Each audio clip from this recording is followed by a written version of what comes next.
আসসালামু আলাইকুম। আসিয়া তো আজকে মারা গেল। বিষয়টা খুবই বেদনাদায়ক এবং মর্মান্তিক বাংলার জনগণের জন্য। বিগত কয়দিন যাবৎ বাংলাদেশের রাজনীতি এবং বাংলাদেশের প্রেক্ষাপটে ধর্ষণ নিয়ে বেশ আলোচনা এবং সমালোচনা সবকিছুই হচ্ছে। তো এই রকম পরিস্থিতিতে যেহেতু আসিয়া মারা গেল, আসিয়াকে যারা ধর্ষণ করেছে তারা কিন্তু জেল হাজতেই বন্দি আছে। এইরকম পরিস্থিতি, এইরকম সময়টাই হচ্ছে মোক্ষম সময় তাদের মৃত্যুদণ্ড কার্যকর করা।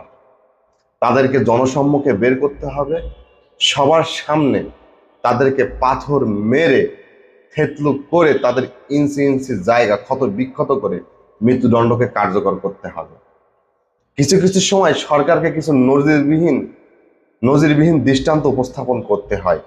তো এই সময়টাই হচ্ছে সেই মোক্ষম সময় তাদেরকে জনসম্মুখে পাথর মেরে থেতলো করে মৃত্যুদণ্ড কার্যকর করে নজিরবিহীন দৃষ্টান্ত উপস্থাপন করার। এটা বাংলার আপামর জনতা সবাই চায়।